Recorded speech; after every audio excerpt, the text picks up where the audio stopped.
PMSBY அப்படின்னு சொல்லுவோம். இந்த ஸ்கீம் வந்து ஆண்டுக்கு 20 ரூபா கொடுத்தா போதும். வருஷத்துக்கு அவ்வளோதான்.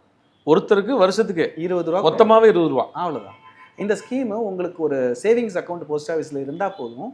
இந்த அஞ்சல் கணக்கில் நம்ம இந்த 20 ரூபா பிடிக்கப்பட்டு உங்களுக்கு பிஎம்எஸ்பிஒயில் 20 ரூபா பிடிச்சிருக்காங்கன்னு சொன்னால் உங்களுக்கான 2 லட்சம் ரூபாய்க்கான விபத்து காப்பீடு கிடைக்கும். காப்பீடில் உங்களுக்கு இறப்பு ஏற்பட்டால் உங்களுக்கு அந்த காப்பீட்டு தொகை கிடைக்கும். பட் இந்த 20 ரூபா ஸ்கீமில் விபத்தினால் ஏற்படக்கூடிய இறப்புக்கு மட்டும்தான் அந்த 2 லட்சம் குடும்பத்துக்கு கிடைக்கும். அதனால் ஒரு குறைந்த தொகையில் எல்லாருக்குமான இன்சூரன்ஸ் இருக்கணும். அப்போது அரசாங்கத்தில் இது எல்லாருக்கும் போய் சேரணுங்கிறதுனால அவங்களுக்கு என்ன அஃபோர்டபுள் ரேட்டில் ஒரு சாதாரண மக்கள் கட்டக்கூடிய தொகையில் இந்த ப்ரீமியம் இருக்கணுங்கிறதுனால வெறும் 20 ரூபா செலவில் இதை வச்சுருக்காங்க. வருஷத்துக்கு நீங்கள் 20 ரூபா இந்த உங்கள் சேமிப்பு அக்கௌண்ட்டில் பிடிச்சிட்டாங்கன்னா 2 லட்சம் ரூபாய்க்கான விபத்து காப்பீடு உங்களுக்கு தொடர்ந்து அந்த வருடம் முழுக்கும் கிடைக்கும்.